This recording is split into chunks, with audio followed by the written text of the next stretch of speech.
आपको जिंदगी में जो कुछ भी चाहिए या आपकी जो भी समस्या है, आप श्रीमद् भगवत गीता की ये 25 बातें ठीक से सुन समझ लो। आपकी हर इच्छा पूरी होगी, हर मुश्किल आसान होगी और आपका हर दुख दूर होगा। गीता का ये ज्ञान अमृत से भरा है, जो इंसान के मरे हुए मन और जीवन में एक नई जान डाल देता है। मैं गारंटी के साथ ये बात कह सकता हूं कि जो कोई भी इन 25 बातों को ध्यान से पूरा वीडियो के अंत तक सुनेगा, उसे अपनी हर समस्या का हल मिल जाएगा। उसे वो सब कुछ मिल जाएगा जो वो पाना चाहता है। श्रीमद् भगवत गीता का सबसे पहला उपदेश यह है कि जिंदगी में कभी भी खुद को किसी का मोहताज मत बनाना, क्योंकि जब तक आप किसी के मोहताज नहीं होते तब तक आपको कोई दुख नहीं पहुंचा सकता, कोई आपका फायदा नहीं उठा सकता। जिस इंसान के आप मोहताज हो जाओगे वो आपको एक्सप्लॉइट करना शुरू कर देता है। जिस दिन आपने अपने जीवन को किसी का मोहताज बना दिया, उसी दिन से आपको उसकी गुलामी करनी पड़ती है। औरों की तो छोड़ो, जो लोग अपने नौकरों के, काम वाली बाइयों के मोहताज हो जाते हैं तो उनका सब कुछ सहना शुरू कर देते हैं, क्योंकि उन्हें पता होता है कि आपका काम उनके बिना चल ही नहीं पाएगा और आप खुद से खुद का काम कर नहीं पाएंगे और दूसरा कोई आपको मिल नहीं रहा तो उनका आपको परेशान करना शुरू हो जाता है। लेकिन जब उन्हें यह समझ आता है कि आप अपना काम खुद कर सकते हैं, आपको दूसरे 1000 ऑप्शन मिल सकते हैं, तो वो चुपचाप अपना काम करेंगे। अब अगर आप कोई ऐसी नौकरी करते हैं जहां आपके बॉस के गलत होते हुए भी आप उसका टॉर्चर सहते रहते हैं, तो आपको पता होता है कि आप उसके मोहताज हैं और वो उसका पूरा फायदा लेता है। और तो और जिस घर परिवार में आप रहते हैं, अगर वहां भी आप किसी के मोहताज हैं तो वो आपको पूरा चूस लेता है, क्योंकि वहां आप 24 घंटे रहते हैं, कहीं और जा ही नहीं सकते। आपके सर पे चढ़ के नाचेगा वो इंसान और आपको पूरी तरह से अपने कंट्रोल में रखेगा। लोगों को बहुत मजा आता है अपने से कमजोर इंसान को अपने कंट्रोल में रखने के। आप चाहे 1000 उनके लिए अच्छा करो, चाहे हर वो काम करो जिससे उन्हें खुशी मिले, पर ऐसे लोग आपकी गर्दन को दबा के रखते हैं। आप में अगर कुछ प्रतिभा है तो आपके पंख ही काट दिए जाएंगे। हर वो कोशिश की जाएगी आपके साथ जिससे आप जिंदगी में कभी आगे ही ना बढ़ पाओ। किसी का मोहताज होना मर जाने से भी बदतर होता है।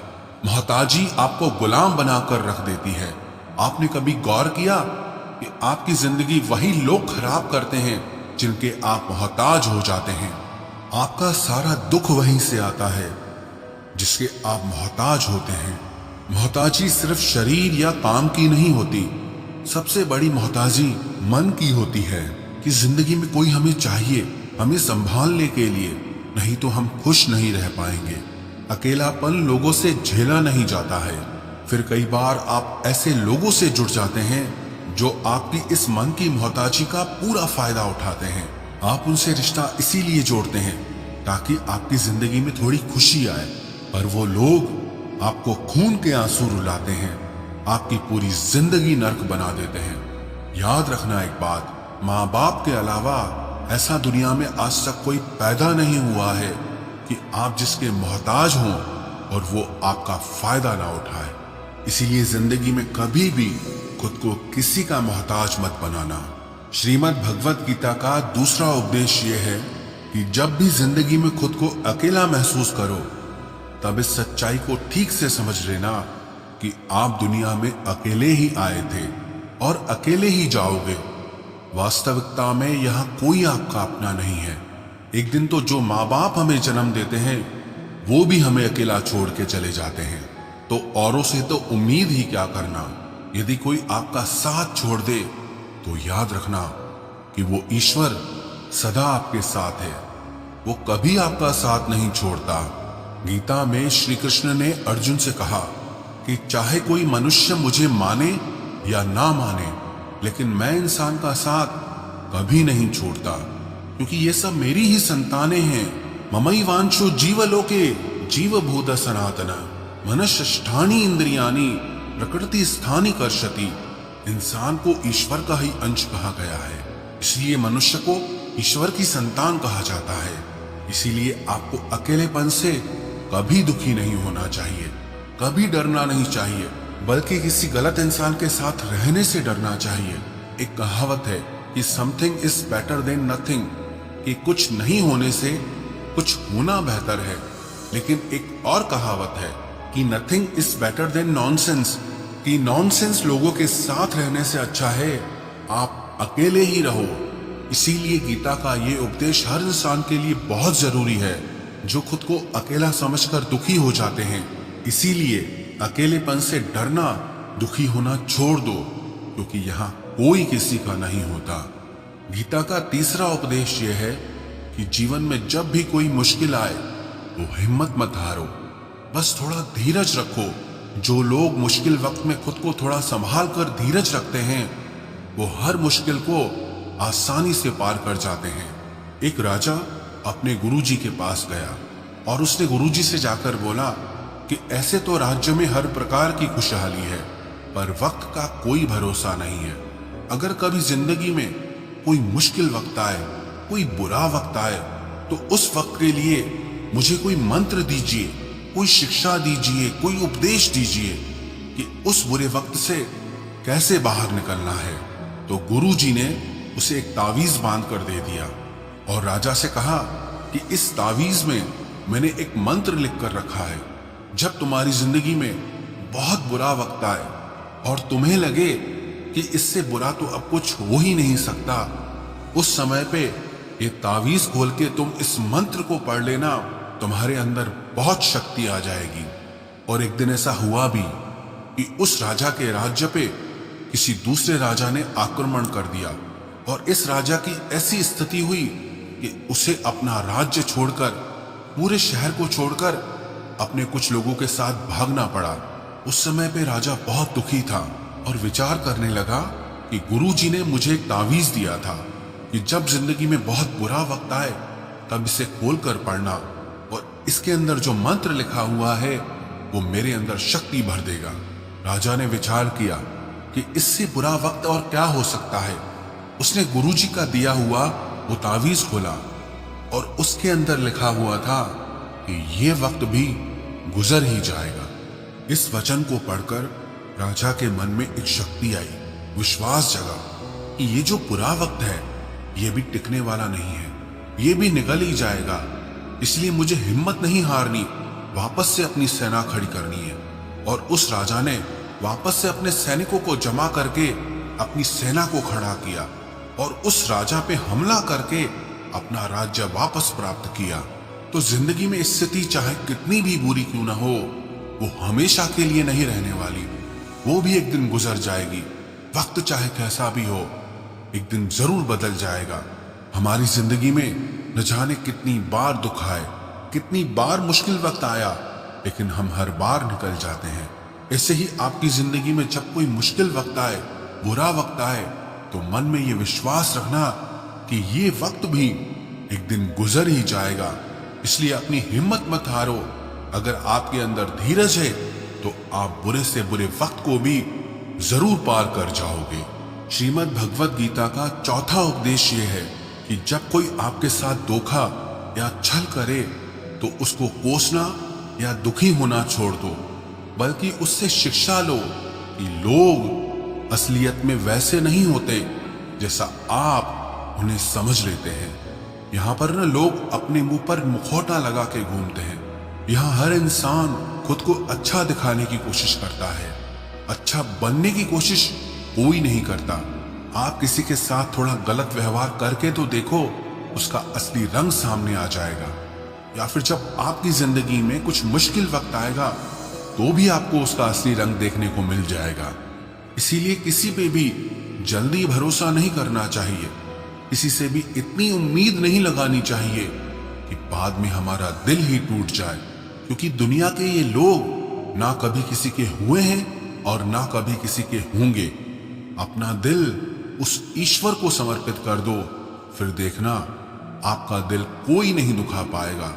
श्री कृष्ण ने अर्जुन से गीता के 12वें अध्याय भक्ति योग में कहा है मय्येव मन आधस्तव मयि बुद्धिम निवेशय, कि हे अर्जुन, तू अपना मन, अपनी बुद्धि, अपना दिल मुझ में लगा दे, फिर देखना तेरा दिल कोई नहीं दुखा पाएगा, कोई तेरा दिल नहीं तोड़ पाएगा। याद रखना, इस दुनिया में आप जिससे भी सबसे ज्यादा दिल लगाओगे, सबसे ज्यादा दुख भी आपको वही इंसान देगा। क्योंकि इस दुनिया में ना दिल की कोई कदर नहीं है, भावनाओं की कोई कदर नहीं है। यहाँ कदर होती है मतलब की, फायदे की, कि आपसे किसी का क्या फायदा हो सकता है। जब तक आपसे लोगों का मतलब है, तब तक सब लोग आपसे अच्छा चलते हैं। जैसे ही उनका मतलब खत्म हो जाता है, वैसे ही उनका बात करने का तरीका भी बदल जाता है। इसीलिए जब आप किसी से नया नया मिलते हैं तो उस पर यकीन मत करिए, वो सिर्फ एक मुखौटा है आपको दिखाने के लिए, आपको फंसाने के लिए। अब ये आप पर निर्भर करता है कि आप उसमें फंसते हैं या अपनी समझ से काम लेते हैं। गीता की 5वीं शिक्षा यह है कि आप अपने गुजरे हुए वक्त को भूल जाओ, क्योंकि अगर आप गुजरे हुए वक्त के दुख में जीते रहोगे, उसके पश्चाताप में जीते रहोगे, तो आज में आप कभी खुश नहीं रह पाओगे। समझदार लोग जो समय चला गया है उसका दुख कभी नहीं करते। आपका बीता हुआ कल कैसा भी क्यों ना हो, पर उसका प्रभाव आपके आज पर नहीं पड़ना चाहिए। जो भी आपके साथ हुआ उससे सबक लो, शिक्षा लो कि अब ये जिंदगी में आगे नहीं होने देंगे हम, और जीवन में आप आगे बढ़ जाओ। कई बार ना लोग रोते रहते हैं कि उस इंसान ने मेरे साथ इतना गलत किया, इसीलिए आज जिंदगी में मैं इतना दुखी हूं। लोग कोसते रहते हैं दूसरों को कि उसकी वजह से मेरी जिंदगी में दुख है, उसकी वजह से मेरी जिंदगी खराब हो गई है। लेकिन जब तक आप उसे कोसते रहेंगे, आप जिंदगी में कभी खुश नहीं रह पाएंगे, कभी आगे नहीं बढ़ पाएंगे। जो हुआ, जो लोगों ने आपके साथ किया, उसे आप बदल नहीं सकते, लेकिन आपका आज आप जरूर बदल सकते हो। कल के दुख से छूटना चाहते हो तो कल में नहीं, आज में जीना शुरू करो। आपको ऐसा एक भी इंसान नहीं मिलेगा जो अपने कल में जीता हो और प्रसन्न रहता हो। आपको सिर्फ वही इंसान खुश रहेगा जो अपने आज में जीता है। कल में जीने वाला इंसान किसी न किसी पीड़ा से जुड़ा होता है, किसी न किसी दुख, किसी न किसी पश्चाताप से जुड़ा होता है। कल में जीना आपकी जिंदगी की सारी खुशियां छीन लेगा। तो जितना हो सके अपने पास्ट को भूल जाइए और अपने प्रेजेंट में जीना शुरू कीजिए। श्रीमद् भगवत गीता का 6ठा उपदेश यह है कि प्रेम उसी से करो जो आपके प्रेम के लायक हो। जिसे आपके प्रेम की कदर नहीं, उससे जितना दूर रहो उतना अच्छा होता है। आजकल लोग कहते हैं कि सबसे ज्यादा पीड़ा प्रेम देता है।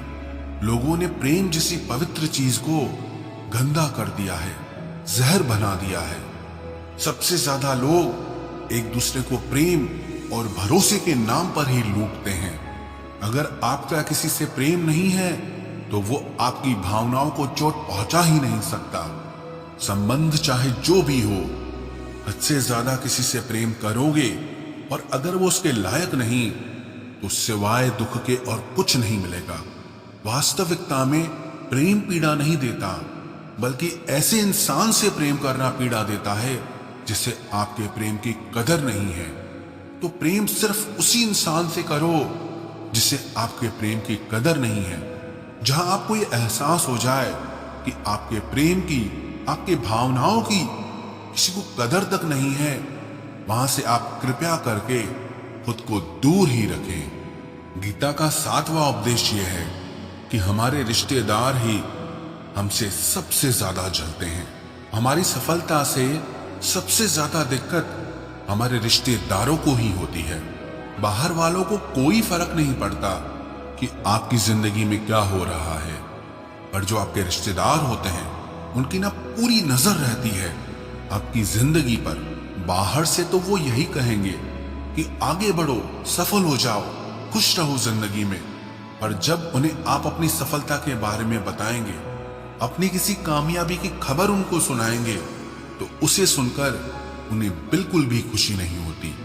कई बार सारी दुनिया आपको पसंद करती है, आपके काम की तारीफ करती है, लेकिन आपकी कदर आपके घर में ही नहीं होती।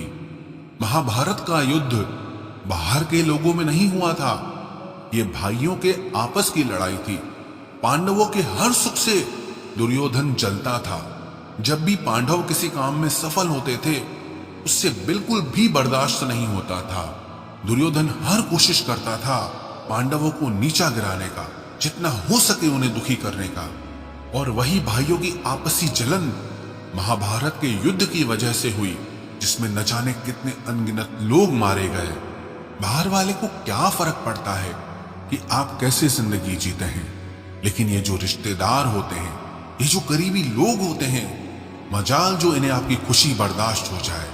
सबसे खतरनाक होते हैं ये लोग, क्योंकि ये बाहर से बहुत मीठा चलते हैं, आपको अच्छे अच्छे शब्द कहते हैं, लेकिन आपके पीठ पीछे ये आपसे जरा भी खुश नहीं होते। तो इसीलिए किसी को भी अपना समझने से पहले आप ये जरूर चेक कर लें कि वो सच में आपका अपना है या सिर्फ अपनेपन का दिखावा हो रहा है। गीता का 8वां उपदेश ये है कि आज के युग में बहुत ज्यादा अच्छे मत बनो, नहीं तो ये दुनिया आपको लूट के कंगाल कर देगी। पांडवों की कहानी ये शिक्षा देती है कि ज्यादा अच्छा बनना आपको कई बार बहुत दुख दे सकता है। जो पांडव हमेशा धर्म पे चलते थे, कभी कोई गलत काम नहीं किया, लेकिन उनका सारा राजपाट चला गया।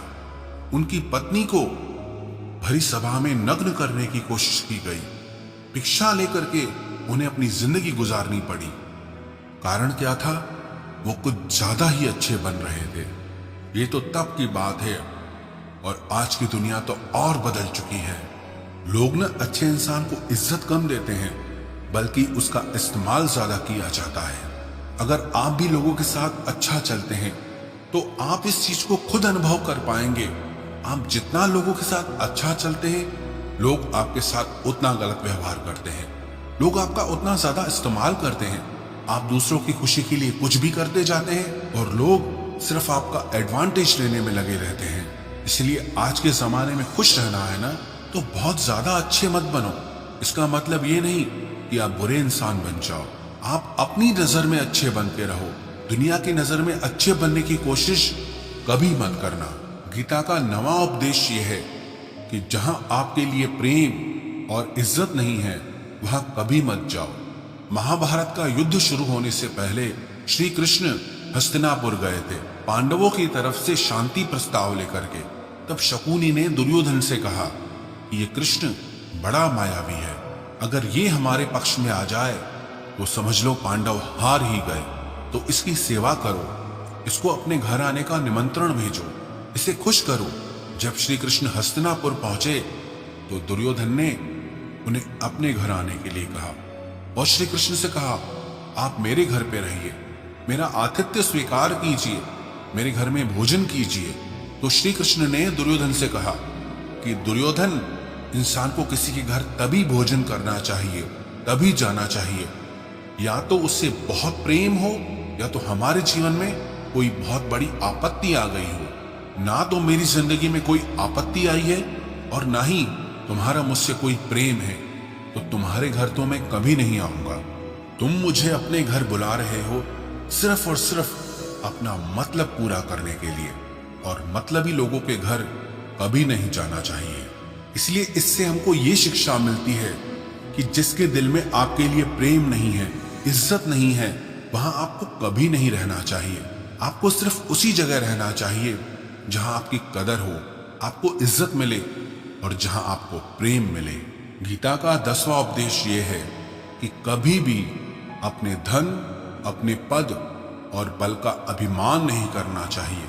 दुर्योधन को बहुत अभिमान था कि मेरे पास भीष्म पितामह जैसे, द्रोणाचार्य और कर्ण जैसे योद्धा बैठे हैं, तो ये पांडवों को तो मैं यूं ही मसल के रख दूंगा।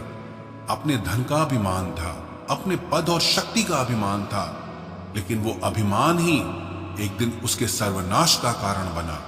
जो लोग अपने पैसे के अहंकार में या शक्ति के अहंकार में दूसरों को नीचा दिखाते हैं, दूसरों को चोट पहुंचाते हैं, एक दिन उनकी वही गलती उनका सर्वनाश कर देती है। इसलिए जीवन में आप चाहे कितने भी सफल हो जाएं, कितने भी बड़े इंसान हो जाएं, लेकिन उसका अभिमान दूसरों को कभी मत दिखाना। गीता का 11वां उपदेश यह है कि जो दूसरों के साथ छल करता है उसका अंत बहुत बुरा होता है।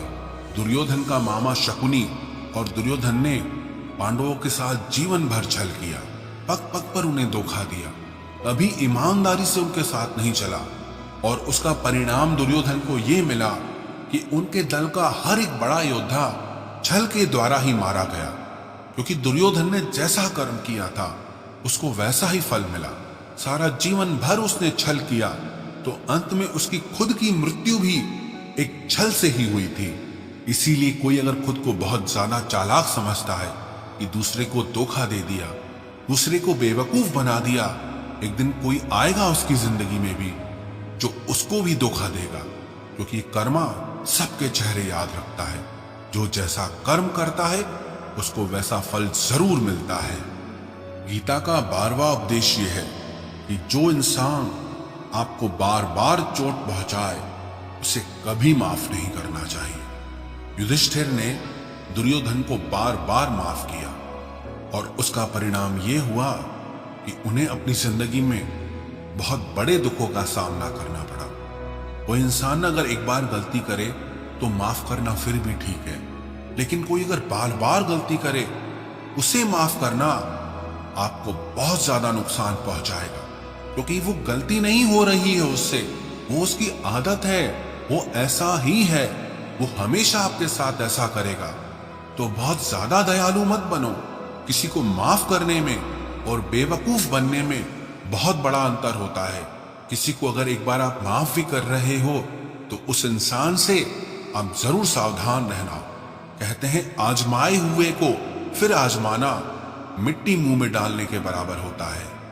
जिससे धोखा खाया है, जिससे आपको तकलीफ मिली है, उस पे भरोसा गलती से भी मत करना। तो माफ उतना ही करो जितने में आप बेवकूफ ना लगो। गीता का 12वां उपदेश यह है कि अपनी खुशी और अपना दुख हर किसी के आगे जाहिर नहीं करना चाहिए, क्योंकि लोग आपकी खुशी पे नजर लगा देते हैं और आपके दुख में आपकी हंसी उड़ाने लगते हैं। आपकी खुशी से कोई खुश नहीं होता, लोगों को जलन होती है। हर आंसू आंख में लाया ना करो, हर जख्म सबको दिखाया ना करो। यहाँ लोग हाथ में नमक लिए फिरते हैं, इसलिए अपना हर दर्द सबको दिखाया ना करो। लोग तो बैठे ही हैं दुखी इंसान को और दुखी करने, और जो खुश है उसको तकलीफ पहुंचाने के लिए। रही मन निज मन की व्यथा, निज मन राखो लेह। अपने मन की हालत अपने तक ही रखो, सिर्फ उसे बताओ जिससे उसे समझने की समझ हो। गीता का 14वां उपदेश ये है, आप चाहे कितने भी अच्छे हो, लेकिन अगर बुरे लोगों के साथ रहोगे तो आपका भी वही हाल होगा जो बुरे लोगों का होता है। भीष्म पितामह एक ब्रह्मचारी थे, धर्मात्मा थे, लेकिन वो अधर्म के पक्ष में खड़े हो गए। द्रोणाचार्य भी एक ब्राह्मण थे, लेकिन वो अधर्म के पक्ष में खड़े हो गए।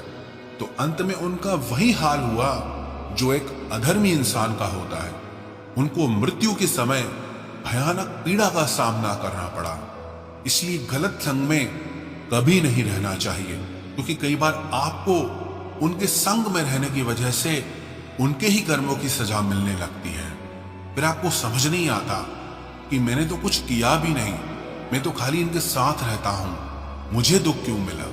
बुरे लोगों का संग आपकी जिंदगी में कभी खुशी नहीं लाएगा, इसलिए हमेशा अच्छे संग में रहना चाहिए।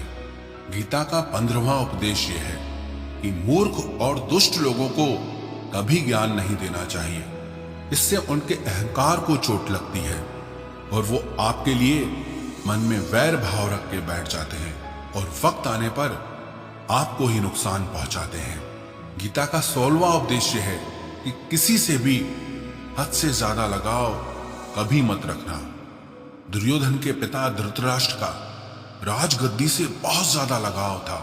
राजगद्दी के आगे उन्हें कुछ भी दिखाई नहीं देता था और गद्दी के लिए उनका वो हद से ज्यादा लगाव और मोह पूरे राष्ट्र को ले डूबा, अनगिनत लोगों की मौत का कारण बन गया।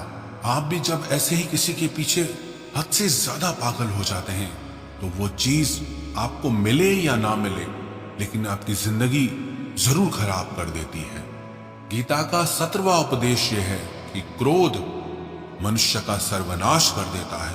क्रोधी इंसान का कोई मित्र ही नहीं होता, हर इंसान उससे दूर भागता है, उसके सारे रिश्ते समाप्त हो जाते हैं।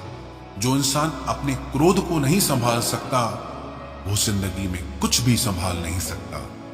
गीता का 18वां उपदेश है कि अपने मन को शांत रखना सीखो, क्योंकि अशांत मन जीवन में सिवाय दुख के और आपको कुछ नहीं देने वाला, और एक शांत मन आपको जीवन में प्रेम और आनंद ही देगा।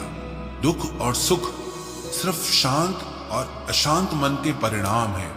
अशांत मन दुख को ही जन्म देता है और शांत मन परम आनंद को जन्म देता है। गीता का 19वां उपदेश यह है कि आंखों से सच दिखने वाली बात पर भी एकदम से जल्दी भरोसा नहीं करना चाहिए। ऐसी बहुत कहानियां आपने सुनी होगी कि कई बार आंखों से दिखने वाली बात भी सच नहीं होती है। इसीलिए भरोसा करने में कभी भी जल्दबाजी मत करना। गीता का 20वां उपदेश यह है कि लोगों में अपना सहारा ढूंढना छोड़ दो। सबसे बड़ी आपके मन की यही कमजोरी होती है कि आप दूसरों में सहारा ढूंढते हैं, और यही चीज आपको कमजोर बनाती है। यही चीज आपका खुद पे विश्वास खत्म कर देती है। जो लोग सोचते हैं ना कि ये तो मेरा सहारा है, ये तो मुश्किल वक्त में मुझे काम आएगा, वही लोग मुश्किल वक्त में सबसे ज्यादा दुखी और अकेले पड़ जाते हैं। आप सिर्फ ईश्वर को अपना सहारा बनाओ, देखना जब भी कोई मुश्किल आएगी ना, वो किसी न किसी को आपकी मदद के लिए भेज ही देंगे। दुनिया को सहारा मत बनाओ, क्योंकि वो खुद अपने लिए सहारा ढूंढ रहे हैं। वो आपका सहारा कैसे बनेंगे? तो अपना सहारा दुनिया को नहीं, ईश्वर को बनाना चाहिए। गीता का 21वां उपदेश यह है कि बहुत ज्यादा मीठे बोलने वालों से और ज्यादा तारीफ करने वालों से सावधान रहना चाहिए, क्योंकि लोग मीठा सिर्फ तभी बोलते हैं जब उनको आपसे अपना मतलब निकालना होता है। आपकी तारीफ भी सिर्फ तभी की जाती है जब उन्हें आपसे अपना काम निकालना होता है। याद रखना कि तारीफ आपको जिंदगी में कभी भी फ्री में नहीं मिलने वाली। अगर कोई आपकी तारीफ कर रहा है तो कुछ ना कुछ उसके लिए आपको चुकाना ही पड़ेगा। इसलिए जो बहुत ज्यादा मीठा बोलते हैं या जो आपकी तारीफ करते हैं, उनसे जरा सावधान रहना चाहिए। गीता का 22वां उपदेश यह है, जो आपके मुंह पे अपनापन दिखाए, आपकी पीठ पीछे आपको नुकसान पहुंचाए, ऐसे लोगों से दूर ही रहना। चाणक्य ने कहा है कि ऐसे लोग उस घड़े की तरह होते हैं जिसके मुंह पे तो अमृत लगा है लेकिन जिसके भीतर जहर भरा हुआ हो। आप जिसे अमृत समझकर पी जाते हैं, वास्तविकता में वो जहर ही होता है। विष कुंभम पयोमुखम। तो ऐसे लोगों को जहर की तरह छोड़ देना चाहिए जो अपनेपन का दिखावा करे और पीछे से हमेशा आपको नुकसान पहुंचाए। गीता का 23वां उपदेश यह है कि जिस रिश्ते में मर्यादाएं टूट जाती है वहां सिर्फ सर्वनाश ही होता है। कोई आपसे बड़ा है या छोटा है, अगर वो रिश्तों में अपनी मर्यादाओं को तोड़ देगा तो वो रिश्ता कभी नहीं टिक सकता।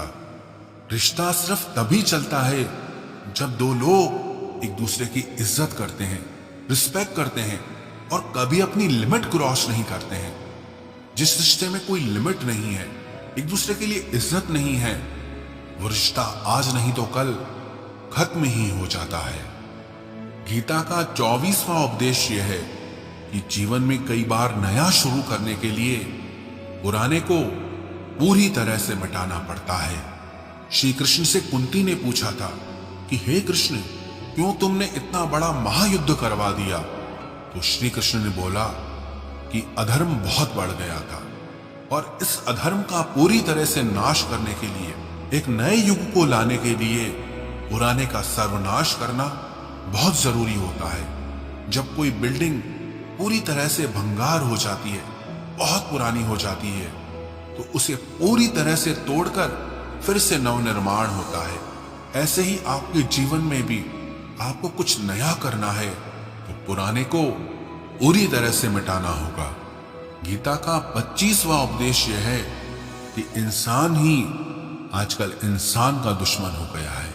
चाहे आप बिजनेस में देख लो, चाहे आप रिश्तों में देख लो, किसी भी फील्ड में आप देख लो, इंसान ही इंसान को नुकसान पहुंचा रहा है।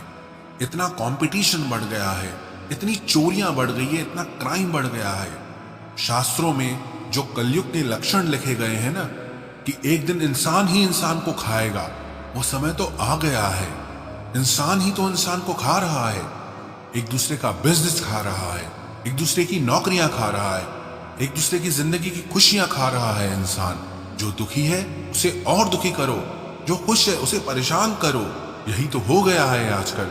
कहने को तो सब इंसान है, लेकिन इंसानियत कहीं दिखती ही नहीं है। एक सेठ के घर से एक भिखारी निकल रहा था। उसने उस सेठ से कहा कि मुझे एक गिलास पानी पिला दीजिए, बहुत प्यास लगी है, बहुत दूर से पैदल चल के आया हूं, मेरे प्राण निकल रहे हैं। तो वो सेठ बोला कि अभी आदमी नहीं है, आदमी आ जाए आपको पानी दे दिया जाएगा। थोड़ी देर बाद उस भिखारी ने सेठ से कहा, आप कृपया करके मुझे एक गिलास पानी पिला दीजिए, मैं चला जाऊंगा, मेरे प्राण निकल रहे हैं और आसपास में किसी का घर भी नहीं दिख रहा। तो उस सेठ ने कहा, मैंने कहा ना कि आदमी आने वाला है, वो आ जाए तो आपको पानी मिल जाएगा। फिर वो भिखारी उस सेठ से कहने लगा कि तुम खुद ही आदमी क्यों नहीं बन जाते, थोड़ी देर के लिए तुम ही आदमी बन जाओ। आजकल यही हो गया है, यहाँ कोई आदमी बनने को तैयार ही नहीं है। बस लोग एक दूसरे को नोचने में लगे हैं, एक दूसरे का फायदा उठाने में लगे हैं। इसलिए ही कलयुग को मतलबी युग कहा जाता है कि लोग सिर्फ और सिर्फ एक दूसरे से अपने मतलब से ही जुड़े हुए हैं। तो गीता की ये 25 बातें अगर आप ठीक से समझ लेंगे और इन्हें हमेशा याद रखेंगे तो विश्वास रखना, दुनिया में किसी की ताकत नहीं है जो आपके मन को और आपके दिल को चोट पहुंचा सके, आपको दुखी कर सके। ये 25 शिक्षाएं अगर आप हमेशा याद रखोगे तो जिंदगी में हमेशा खुश रहोगे।